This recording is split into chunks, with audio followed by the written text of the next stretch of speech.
starts. All right. Greetings, everybody. Here we are again. At least here I am again. I want to talk about the Rutland. I'm not someone who grew up in Rutland territory. I did go to spend 5 years in far northern New York State in St. Lawrence County, and the Rutland ran through St. Lawrence County. That's about as close as I ever came to the Rutland. That and Chatham, New York. Got a lot of sources here for the photography that's in this presentation. I'm going to jump around quite a bit. I have far too much material that I've collected over however many years. I started collecting in 1969.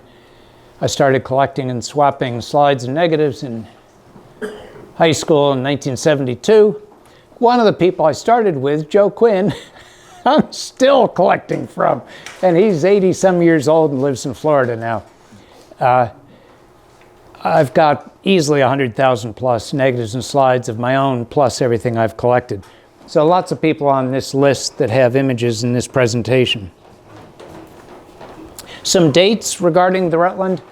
The Rutland Railroad changed its name, a legal name, to the Rutland Railway at the beginning of the 1950s. That was also when the diesel fleet came in to replace steam. It's also when the green and yellow paint scheme appeared and the Gateway, as it was called, Gateway logo appeared. So the name changed to Rutland Railway. If you notice here, I used both, trying to follow the time frames required. The flood in November 1927 did a tremendous amount of damage to railroads across Vermont and other states. The Chatham subdivision, which I've talked about in a previous presentation here, passenger service ended abruptly in 1932. The 1938 hurricane did a huge amount of damage across Long Island, Connecticut, came right up through the Housatonic River Valley and straight up into Vermont, did more damage. The last order for a mountain steam locomotive to Alco was the Rutland's order in 1946 for 4 of what became the Class L1 mountains. Those were delivered in 1946, painted in green and gold or green and yellow, so they were known as the Green Hornets. That green paint scheme only lasted for about 2 years. New trackage rights were set up by negotiation with the Boston, Maine, the New York Central, and the Boston and Albany under New York Central, so that the Chatham subdivision could be abandoned. Those trackage rights were established in 1953. The Chatham subdivision was abandoned in May of 1953. That's a piece of the Rutland that's important to me, based on where I grew up. The Alco RS-1 fleet was delivered in 1951. The RS-3 fleet was delivered in 1952. This is 6 years after those new mountains appeared. So the new mountains only lasted in operation on the road for 6 years. They were scrapped in 1955.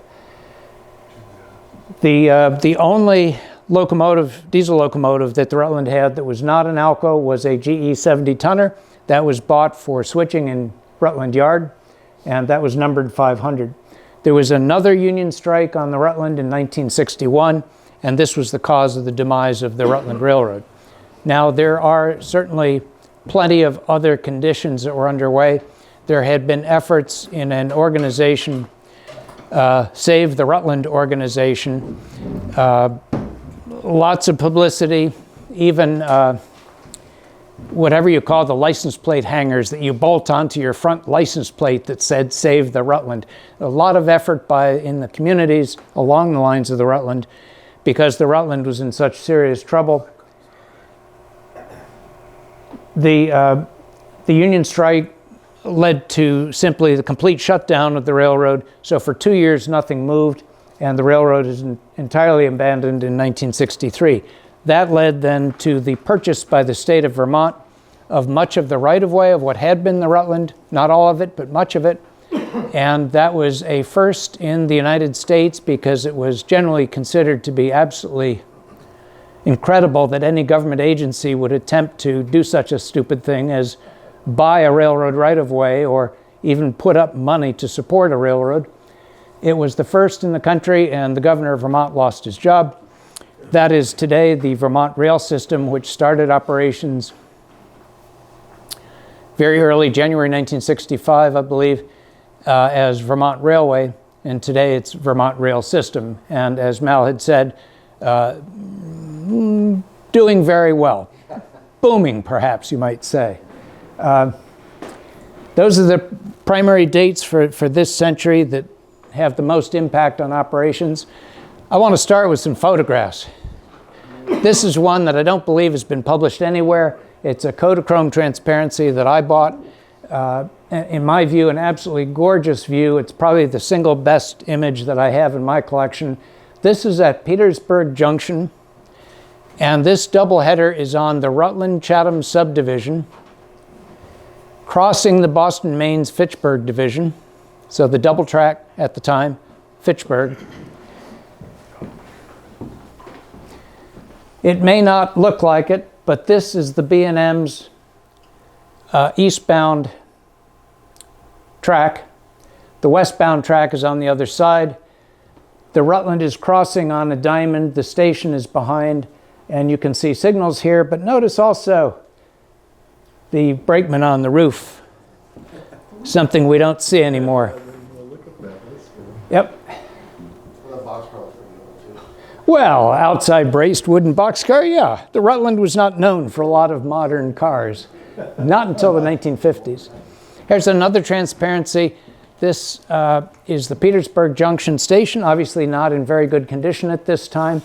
And this is the eastbound, and please correct me if I've made a mistake here, but this is the eastbound main for the Fitchburg.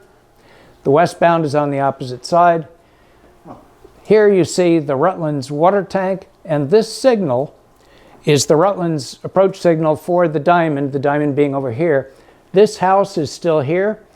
This is, you can't see it, but the county Route 95 is here. That's the Petersburg Junction Road. A few hundred feet down the road, it's the North Petersburg Junction Road. Must be careful to be correct. This is one of my favorite images. It's not, I usually end with this. I just think it's a great ending slide. But since we're talking about Petersburg Junction, this is that same signal on the Rutland. That's the same water tank. You see County Route 95 climbing the hill over there. You can climb the hill over there any day you want because the road's still there. Unfortunately, the Rutland's Chatham subdivision is not. Where the photographer is standing, if you beat about in the woods, you can find the remains of the small couple of steel girders, the small trestle, let's say, crossing a creek that goes under the county road, goes under what was the Rutland, and heads down towards the B&M. The Fitchburg division is down here. This is a double header taking water, and at least we can see that this is one of the G34s, 280, number 27. If G34 sounds familiar to anybody who's a New York Central fan, it's because that's a New York Central designation. And if you're not aware, the New York Central owned the Rutland for at least 7 or 8 years in the early part of the 20th century. So the 19,000 series cabooses on the New York Central, well, the Rutland has exactly the same cabooses built to the New York Central drawings in 1920-21. If you happen to be in Chester, Massachusetts, in the Berkshires, outside of Westfield, you'll find one of them at the Chester Station Museum. And if you don't know, you can spend a night there. In fact, you can spend a couple of nights in the caboose. In fact, maybe some of us here present have spent more than a few nights in the caboose. Bring your blankets. This time of year. This is Rutland. In my view, absolutely gorgeous Kodachrome of one of the Rutland passenger trains, at this time known as the Green Mountain Flyer. It's probably a heavy Pacific. It might be a K1 Pacific. Can't tell from this distance, and the switch stand marker absolutely just covers what would be the number on the cab side. The Howe Scale Company is here. All of these buildings still exist. And this is the smokestack for the Howe Scale Company. That still exists. This is now the Howe Scale Center, and the Rutland Railroad Historical Society will have its annual convention in the center April 25, 26, 27 this spring. We have a convention every year. This is a Boston, Maine boxcar over here. You can see there's a full baggage. There are at least two, and this is probably a third New York Central coach, and then a combine, another full baggage, a milk car. Green Mountain Flyer. The name changed in 1947 without any notice. From one timetable to another, you'll notice it became the Green Mountain instead of the Green Mountain Flyer. That passenger train was on its way from Montreal down the Rutland main line to Rutland. It would go to North Bennington, then to White Creek, to the B&M. The B&M would handle it into Troy, and from Troy it would be handled up by the New York Central to Grand Central Terminal. So here we have, this is downtown Troy. The station is over here. You notice there are baggage carts, and there are actually express shipments on the baggage carts. One of the Rutland K1 series Pacifics, and now, since this is 1950, now the train is the Green Mountain, not the Green Mountain Flyer. Oh, at Rutland, the Green Mountain Flyer split. So one section, don't think I have any photographs in this presentation. One section went via the Bellows Falls line to Bellows Falls, and then the Boston Main handled it to Boston. The other section went to, as I described, Troy and then Grand Central Terminal. So the Green Mountain Flyer would split every day, and then of course the return trip, northbound, same thing. Very frequently a B&M Pacific would be the power into Rutland, and then from Rutland going south. So here we have a photograph. This is the Paran Causeway coming into North Bennington. That's a B&M Pacific 3705 on the Green Mountain. I said here about 1950. And this is a New York Central milk car, which was very common. Seeing the B&M engines in Rutland was not at all uncommon, both in steam days and then BMRRHS. This is a photograph from Bob's Photo. I've done my best in Photoshop with it, but it's a nice image, but it was very weak. The colors were really lost. On the right is the Vergennes, Vermont station, and you'll see here what looks like a rather ancient 10-wheeler. It is. That was the Rutland. The Rutland had a lot of 10-wheelers. F11A, it's in, again, the New York Central class system, F being what was used for 460s. Keep in mind what the station looks like here in this image. Much further down in the presentation, you'll see another view of the same station in a very different location. There is a Jim Shaughnessy photograph that was taken here of the Vergennes station that's fairly well known. It was taken after the 1961 strike, before the abandonment in 1963. The ground is snow-covered, and it's very obvious there has not been a single movement on the railroad. It's the middle of winter, and snow covers the tracks. It's rather a sad image. This is from John LeBarry, a member of the Rutland Society, and he has a set of these glass plate negatives. This is a baggage car built for the Rutland, brand new, at Pullman Works. I think this is marvelous that he has these. These are glass plate, 8 by 10 inch negatives. Quite ornate lighting fixture, and I assume that's gas. Sorry? Looks beautiful. Yeah, there are two of them, and I assume they're gas. At the time this was built, 1908. And look down here, you can see Rutland, and the car number is 134. Very nice image to have. Well, if you're a passenger car or baggage car fan. Rutland Yard, this is from Jim Dufour. I think many of you know Jim as a modeler, a very good modeler. Photograph was taken by Wayne Brumbach. Wayne took an extensive number of photographs, black and white images of the Rutland, as well as Boston, Maine, other roads. This is Rutland Yard during the height of steam era. There were two roundhouses, and of course what's very obvious is the coaling tower, roundhouses over here, and the back shops here. This building here is the freight house, the head house for the freight house, and beyond it is the Rutland passenger station, which was unfortunately torn down and became a shopping center.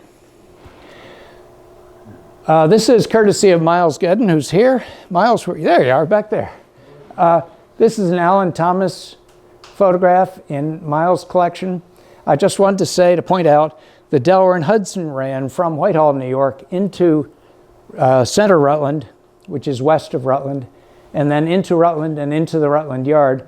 What we're looking at here is the line, the Rutland's line down to Bellows Falls. I'm assuming this is the D&H caboose down here, but down here, this is the smokestack for the Howe Scale Company facilities that you saw in an earlier photograph. Behind us is the line to Bellows Falls and the B&M. The Rutland Yard is ahead. In the very distance here, this is the River Street Bridge at the south end of the Rutland Yard, and of course one of the rebuilt D&H RS3s that was rebuilt by Morrison Knudsen in Boise. Some employee photographs. This is from Phil Jordan, his collection. A fireman named Howard McLaughlin, brakeman named Clarence Quinn in the foreground on the ground, and Sam Langill is the engineer in the cab of one of the L1 mountains. Another very nice image. I said the Chatham subdivision is near and dear to me. I grew up just a few miles south of Chatham, and I've been on the right-of-way, and I have very faint memories of the Rutland's engine house still standing, but as happens with the passage of time, I'm not sure that's a real memory. I've seen so many photographs of that engine house in bad condition. I think I saw it in 1969 or so, but I'm not quite sure. A peculiar little 060 for the Chatham and Lebanon Valley. This photograph has appeared in a number of places. Another employee photograph, an engineer that was well known, Hank Lethbridge. This is on the Chatham sub, 1953. This is running down to the end. This is the month of May, 1953, and the line was abandoned in that month. And that's the station at Berlin, not Berlin, Berlin, New York. This is from Patrick Purcell, his photograph. Patrick is still with us. He's a longtime Rutland Railroad employee. He was the sales manager, if I recall correctly, in the Boston sales office. He's been extremely generous in donating to the auction that we have for the Rutland Society annual convention each year. I actually won a Don Valentine Rutland K1 Pacific from Patrick's collection this past May, which I was very pleased to get. This is one of Patrick's photographs in Bennington, another of those elderly Rutland engines, a 280. There is a steam-powered pile driver in the train right behind the caboose. That looks like an ex-B&M engine. Boy, it better not be. Looks very similar. Uh-oh. Just Did the B&M own the New York Central? well, who knows? Another employee photograph. There were two brothers who were both engineers on the Rutland Railroad. I think this is Hank Williams and E, and I haven't figured out what the E stands for. His brother, E. Wiggins. If you know Steve Mumley, he passed away, unfortunately, recently. And Joanne, his widow, and his son, Stuart, had quite a set of materials from Steve's lifelong collection for sale at the Springfield show. And I couldn't help myself. I came away with a couple of stacks of Rutland train registers from Rutland, Bellows Falls, and another station that I haven't figured out what it is yet because it's not marked. And it's very interesting on just the Chatham subdivision to go through year after year and see how many days of each year it was either Hank Wiggins as the engineer southbound or northbound, or it was his brother southbound or northbound. And on the Chatham subdivision, there were many days when there were 4 freight trains that operated, RC1, CR1, RC2, and CR3, back and forth between Rutland and Chatham.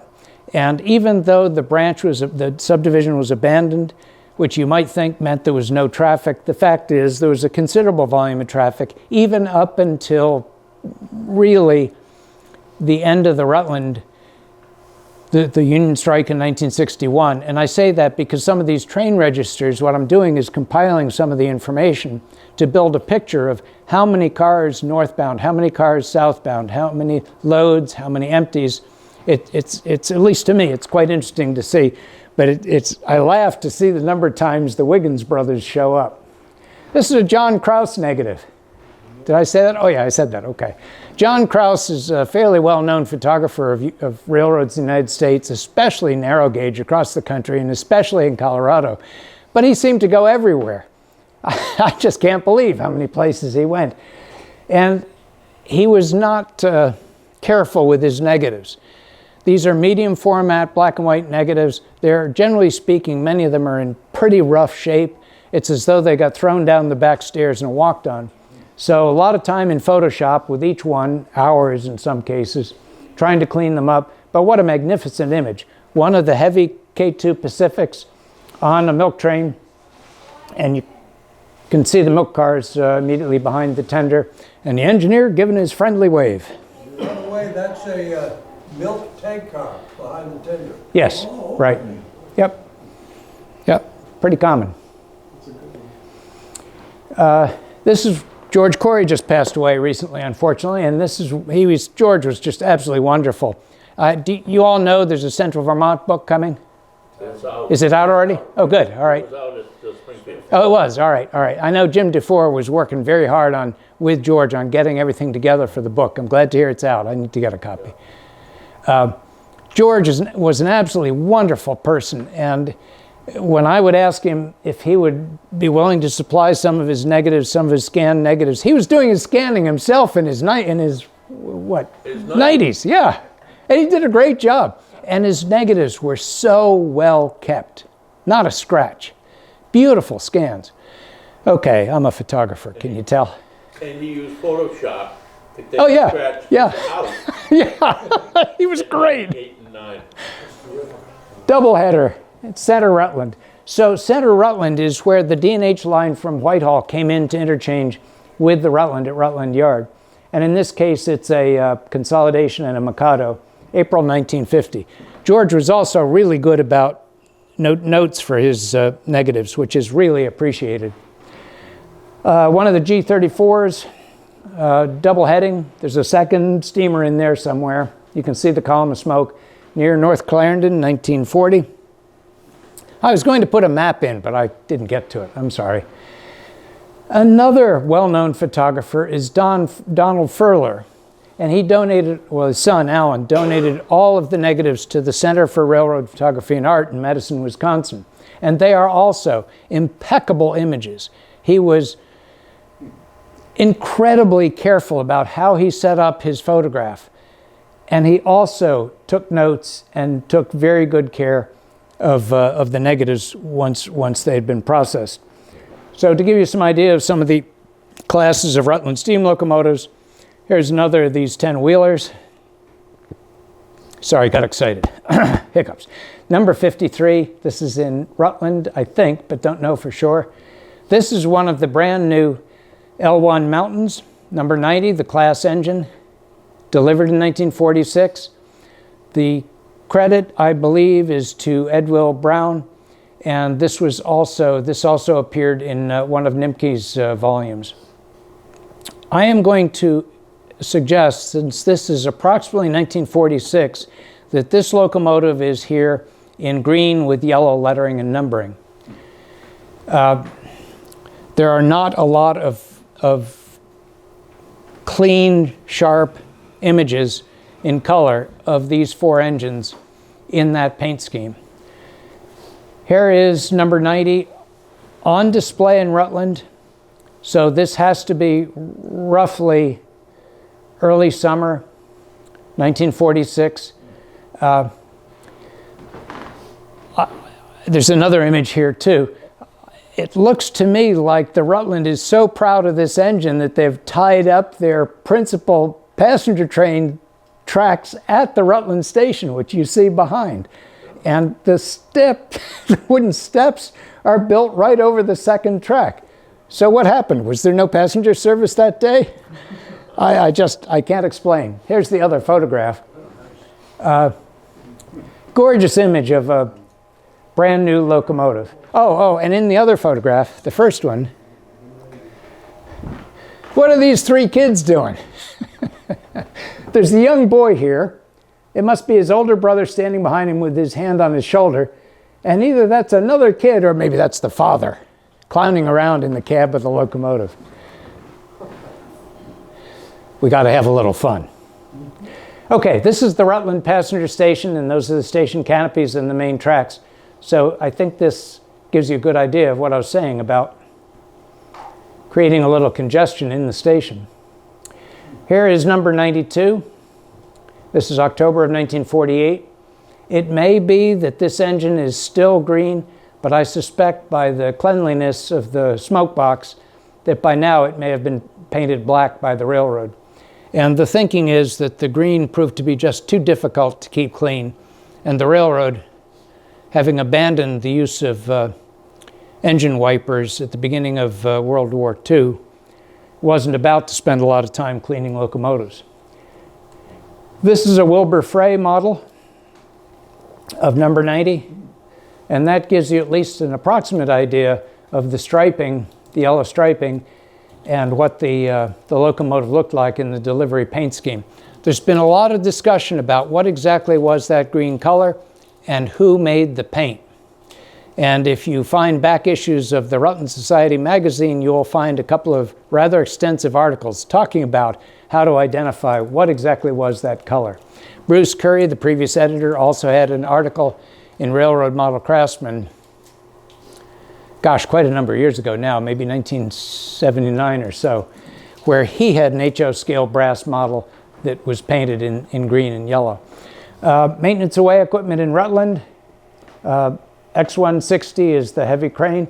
There is a flat car that still exists that's been fully restored at Danbury Railway Museum, and the restoration work was done by a young man as part of his Eagle Scout effort. Did a gorgeous job. And you can see there's a tender, steam locomotive tender at the X93 at the far left. This is from Dave Hutchinson. He had posted this on Facebook, and I had to ask. I couldn't resist. I've been gathering material for a number of years about Norwood, New York, which was a major interchange between the New York Central's St. Lawrence Division and the Rutland Railroad's Ogdensburg and Lake Champlain, which ran east-west from Ogdensburg on the St. Lawrence River to Elburg, Vermont. And then the Rutland ran directly south to Burlington and Rutland.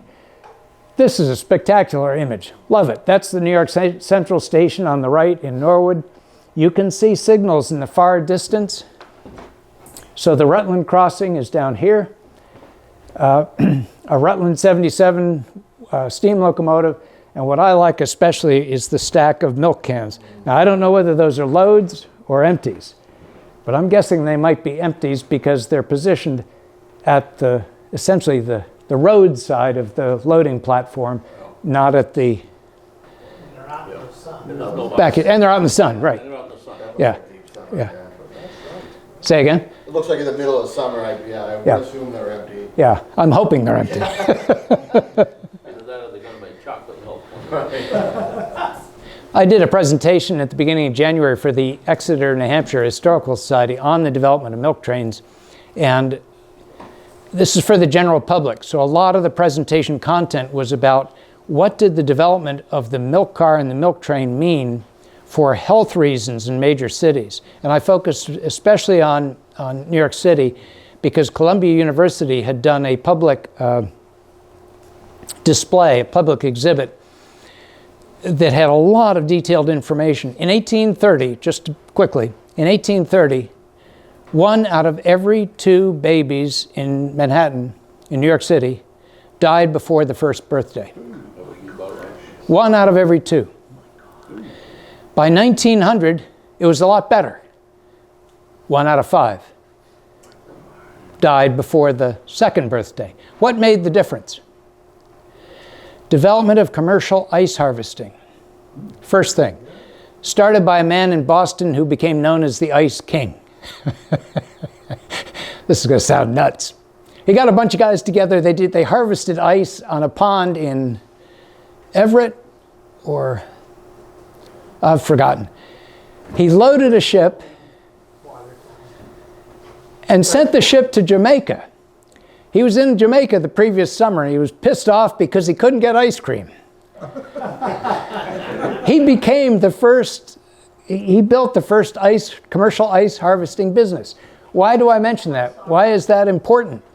Because later, the first refrigerator car for the railroad was developed, and then milk cars, those being two different creatures. You can't have a useful milk car if you don't have a way without electricity and refrigeration to cool the milk. So commercial ice harvesting had to happen first, then the milk car. The end result was another major improvement in health was pasteurization. The man who was the biggest proponent in New York City of pasteurization of milk for the public was John D. Rockefeller. 1910, the city of New York passed an ordinance requiring all milk to be pasteurized. 1911, New York State legislature did the same. 1912, across the country. Big improvement in health, especially of children. Okay, I'll stop here, but why was this so important? 1 out of 2 in 1830.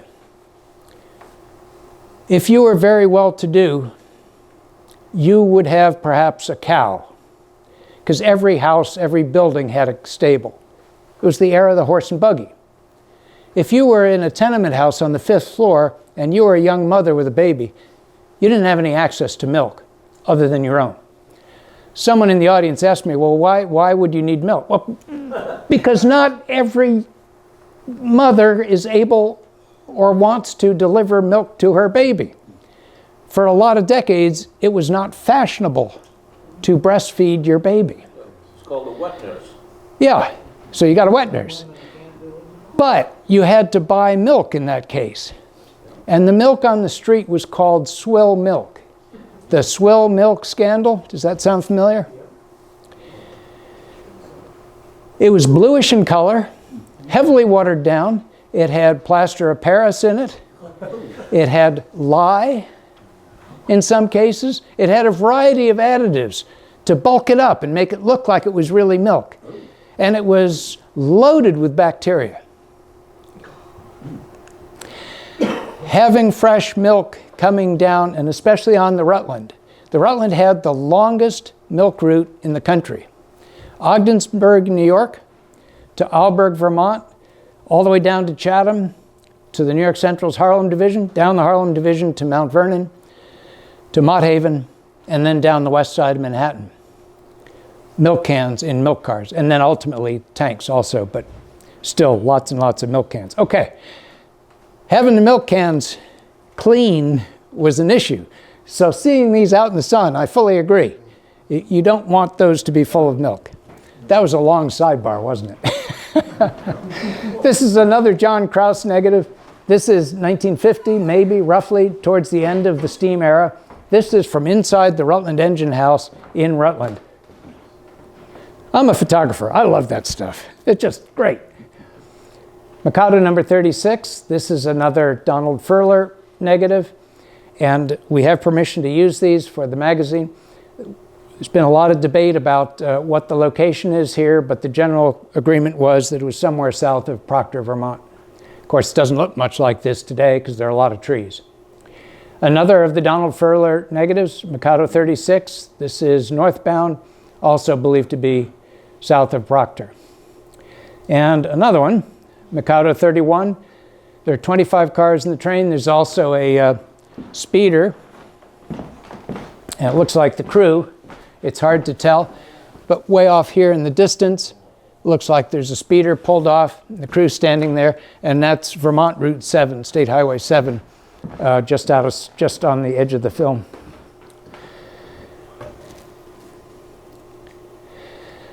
I don't know who the photographer here is. This is 460, another 10-wheeler, number 55. This is North Bennington. The station is directly behind the photographer. You can see there's a caboose, a wood caboose on the far right, and the water column is next to it. The large freight house that is just out of sight beyond the caboose, to the right of the caboose, that freight house still stands and was an early office for the Vermont Railway when it started up operations. There is today a huge feed plant to the left of the tracks in this scene. Oops. I like cabooses. I think most of us like cabooses. Nice black and white image of one of the Rutland early wood cabooses. Again, this is a medium format negative, an awful lot of work cleaning this up, but I thought it was well worth putting up because it's just such a great summertime view. This is in Bennington, Vermont. This is a John Krause negative that is my all-time favorite of his negatives.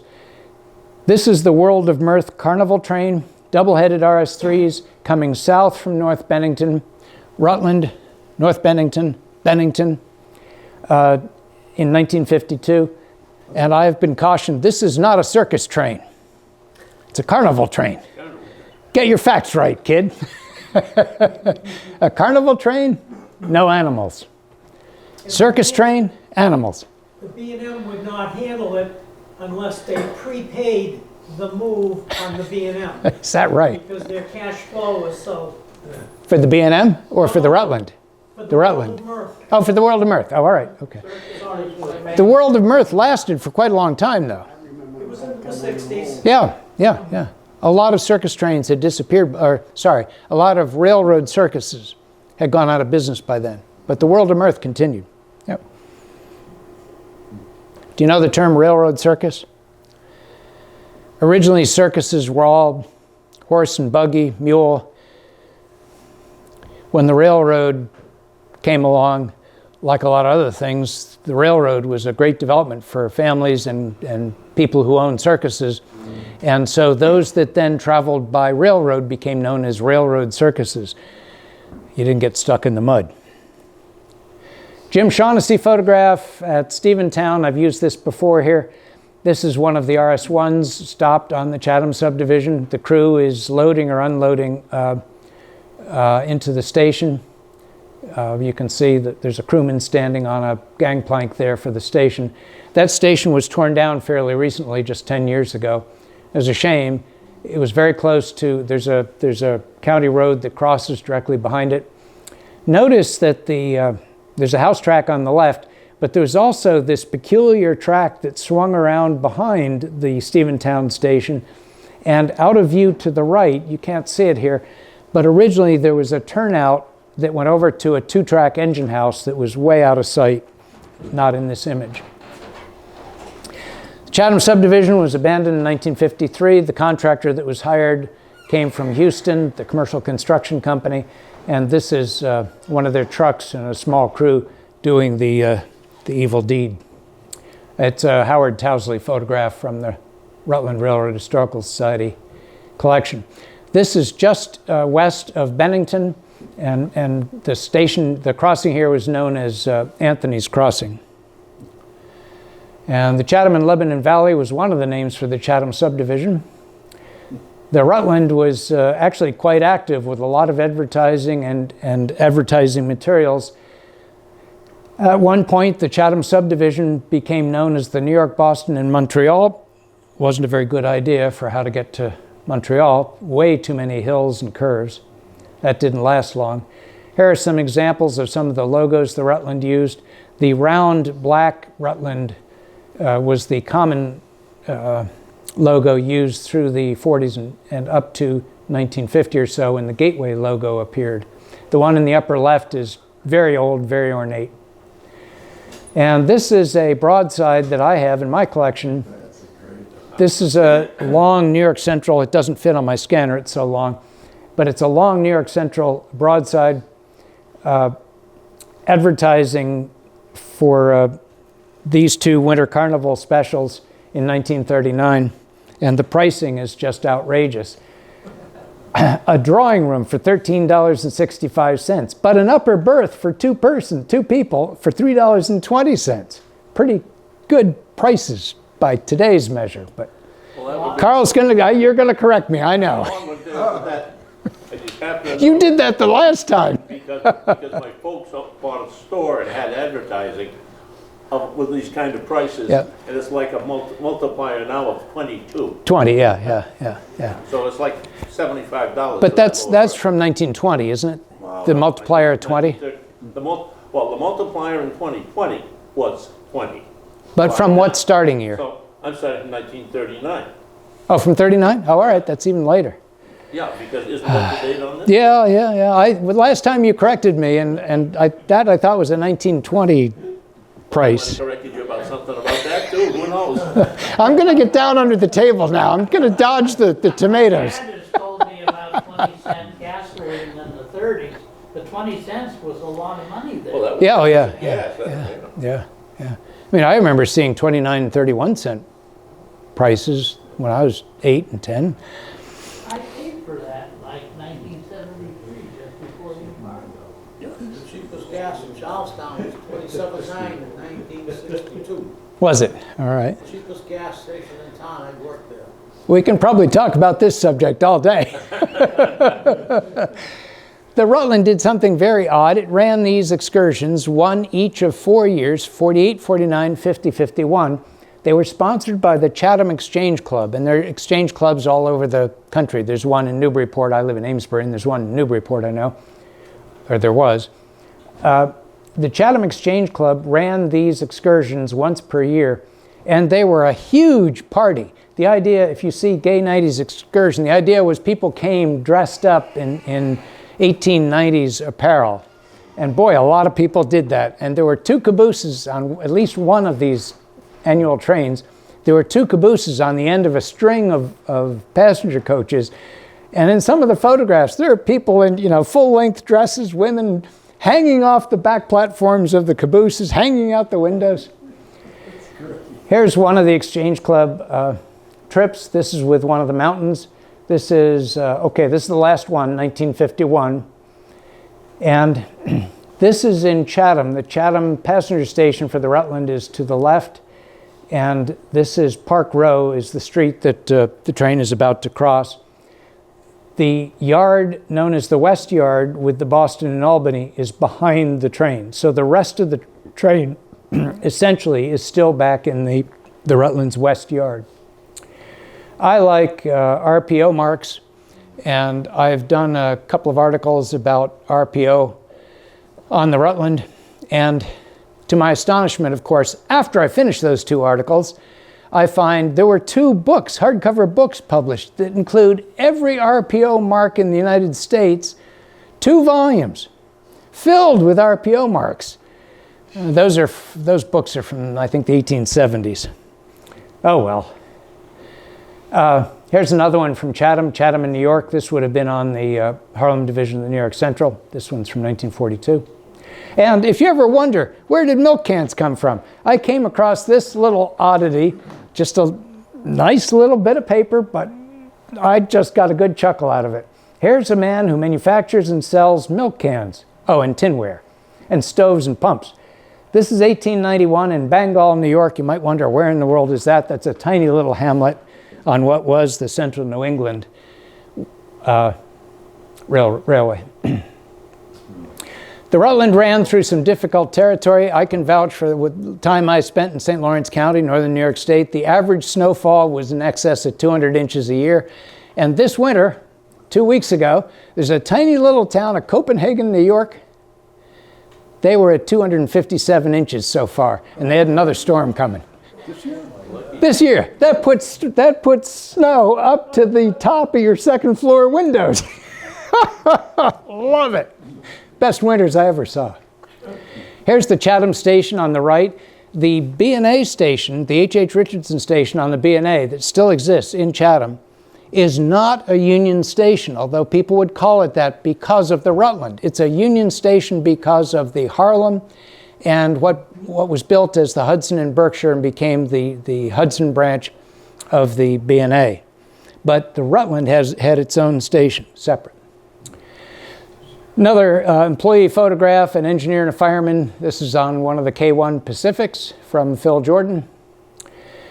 This was a transparency that came up on eBay, and it's just it gives you an idea of what the north end of the Rutland was like. I didn't have a lot of slides in this, a lot of images in this presentation about the north end of the Rutland.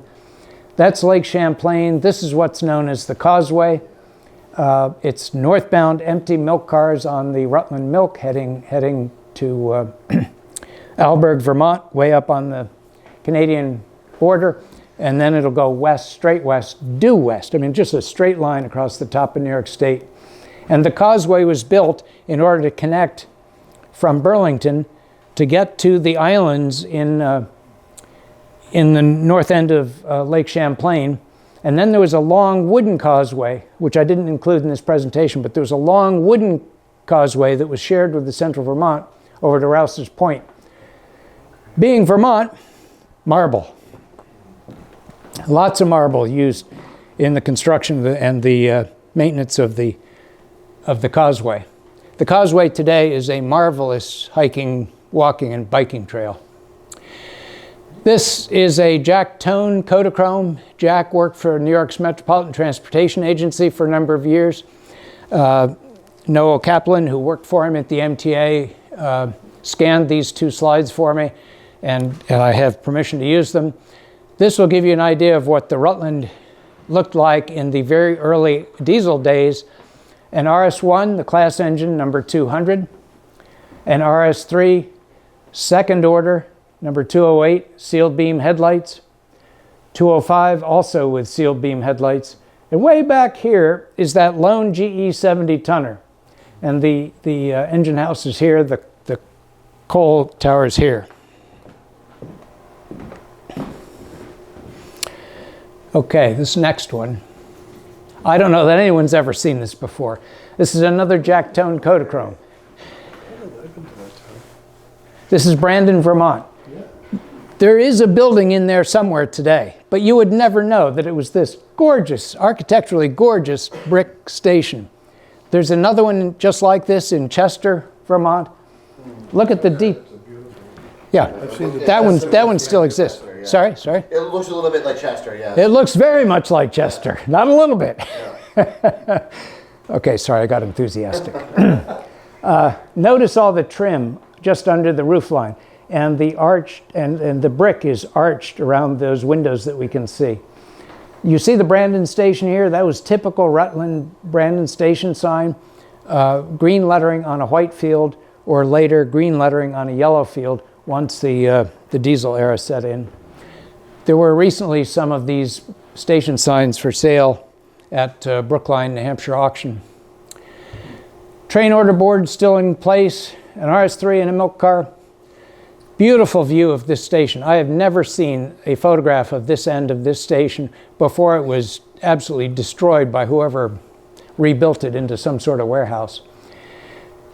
This is one of Bob McCulloch's slides, a Kodachrome, 1952. This is New Lebanon, New York, also on the Chatham subdivision.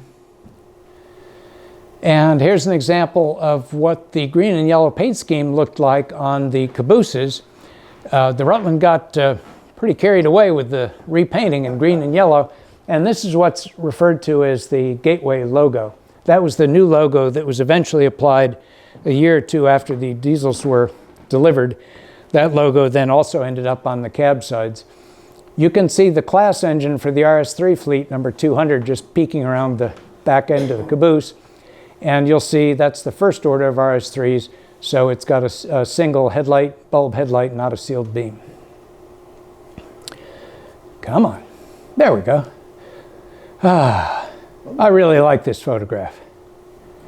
Had the engines cut off on the other side of the diamond? Isn't that a question? Why were there just two taking water? Did they do that purposely so they wouldn't block the B&M main line? I assume so. They certainly had not backed down from Bennington all the way here to Petersburg Junction. I can't believe that would have been the case. I think you're absolutely right. Could that have been one of those specials? Because I remember a few years ago, there was a Jim Shaughnessy article in Classic Trains on one of those specials, and I think he took a picture of the engines similar to that. Carl, you are a wonder. Yes. Now I got to go dig back through my classic trains issues, because now this is going to bug me. I'll be thinking about this at 3 in the morning. Thank you very much. Glad to do it, Dave. That was 2000?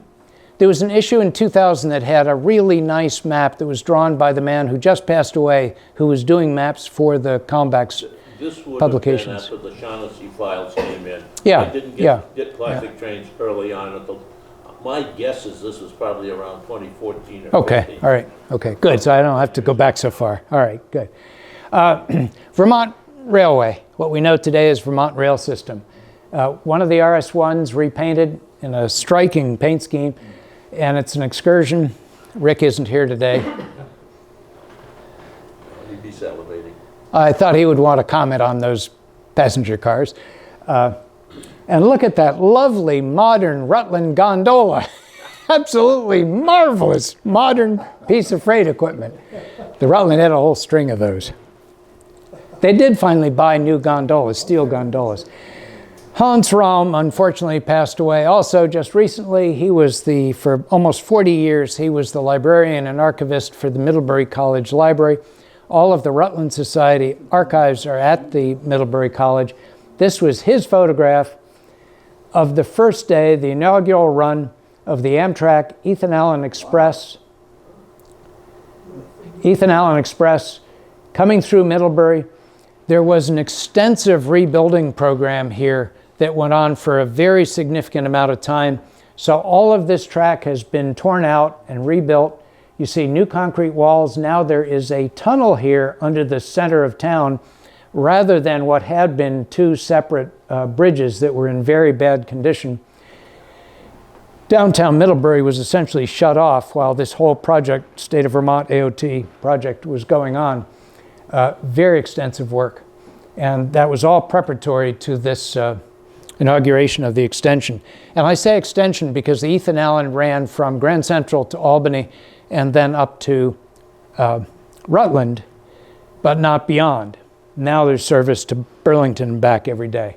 And it has done quite well. This GE that you're looking at here, by the way, that paint scheme is the Empire Service paint scheme for New York State. This is a Chuck Killian photograph that I converted to black and white to use in the magazine. I mentioned at the Virgin station that we saw in a Kodachrome earlier, or excuse me, in a color photograph earlier, that it would appear again. It's now in a very different location. The state of Vermont picked it up, poured new foundations here, moved it here, did a complete renovation with a steel roof, all new platforms. There used to be a speeder shed here. That's long gone. But here is what Vermont Rail System is been running in the summertime out of Burlington, is a dinner train every week. So that's modern day. That's 2024, last summer. And 405, delivered to the Rutland in 1951. I can't count that high, but it's been running for a lot of years and decades on the same railroad. It's a remarkable story that it survived. Much of the credit, of course, to the Vermont Rail System employees and especially Scott Whitney. And okay, I just put in a couple of my own photographs here. Have nothing to do with the Rutland, but just for fun, maybe to entice you that there could be other presentations in the future. This is an October excursion on the Delaware and Hudson North Creek branch in 1973. Absolutely spectacular, gorgeous day with 3 of the 4 Alco PA1s. This is on the Catskill Mountain branch, the Ulster in Delaware formerly, during Penn Central days, 1972. This is the Hudson River. That's the Kingston-Rhinecliff Bridge in the distance. And that's Conrail's LISC running up from LISC ran up to Selkirk, New York, and then west. That was the West Shore? No, this is the East Shore. This is the Hudson Division. The Hudson Division, okay. Yeah. That's the Kingston-Rhinecliff Bridge. I hit a deer at 1 o'clock in the morning at 60 miles an hour on the approach to the Kingston-Rhinecliff Bridge. I hate that bridge. January, 11 degrees out. It took an hour for a state trooper to show up. Those 2 state troopers, we spent forever searching for that deer. We found it. It was 30 feet up on a rock ledge behind me. I hit it pretty hard. All those 2 troopers want to know is, son, do you want the deer? Yes or no? When I said no, in the trunk of that cruiser and off they went. And a cold night. It's 11 degrees. I've been out here for an hour plus. What about me? They did call a tow truck. A tow truck did show up. Hey, I got a kick out of that. Conrail SD80 Max approaching State Line Tunnel. Sorry, I know this is new stuff, but the kinds of things I do. And these are examples of the Rutland magazine, Rutland Society magazine, $20 a year. I have membership forms if you'd like to consider joining. And that's my email address and my phone number. Dave, that's terrific. Did I? Would you accept questions? Well, it depends what time it is. Are people anxious to go? Well, it's 10 after 4. Oh, right there. Oh, how about that? A clock. I wish you remember the time or the engine number. What was the name of that ice king from Boston? Oh, boy. Oh, boy. Was that Frederick Tudor or That sounds right. That sounds right. Yes. Yeah. Frederick Tudor, you know, Yeah. like the Tudor. Yeah. royal Yeah. family? That's right. That's right. Henry VIII. What was the cause of that 61 strike? Oh.